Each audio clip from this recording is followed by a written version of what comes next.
Beralih ke informasi Pilkada Buleleng, Satuan Polisi Pamong Praja Kabupaten Buleleng mulai menurunkan baliho-baliho milik calon petahana. Hal tersebut sesuai dengan surat edaran dari KPU Buleleng untuk menurunkan baliho maupun spanduk yang berkaitan dengan calon incumbent. Satuan Polisi Pamong Praja Kabupaten Buleleng menurunkan baliho yang berkaitan dengan pilkada.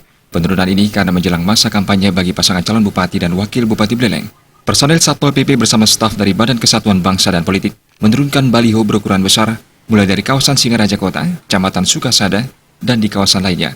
Ketua KPU Kabupaten Buleleng Gede Swardana mengatakan, sejak masa kampanye, calon petahana Pas Sucidera sudah mulai cuti. Pada masa cuti ini, calon incumbent atau petahana, Agus Suratnyana dan Sucidera tidak diperkenankan menggunakan fasilitas negara untuk kepentingan pencalonannya.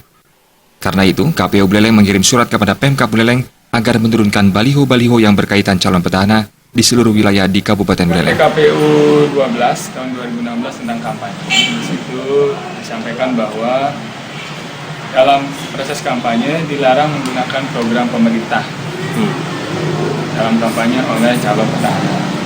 Maka kami meminta kepada pemerintah daerah untuk memfasilitasi penurunan atribut-atribut baliho, spanduk yang memuat gambar petahana dan di dalamnya tercantum program-program pemerintah.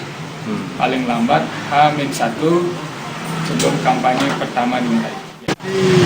Pagi sudah ada perintah langsung dari Bapak Sekda yang didampingi oleh Bapak Stren 1 dan Kepala Badan Kesbang untuk memerintahkan kami bersama Kesbang untuk menurunkan semua baliho yang berkaitan dengan petahana. Kami mulai dari Kecamatan Sukasada bawah, kami mulai. Untuk sementara kawasan kota kami bagi dua, timur, tengah, jadi satu dan barat. Baliho milik calon petahana yang diturunkan adalah baliho yang dipasang di tempat-tempat umum. Sedangkan baliho yang dipasang di perkarangan rumah warga, Satpol PP belum mendapat petunjuk untuk menurunkan. Komang Yuda, Bali TV.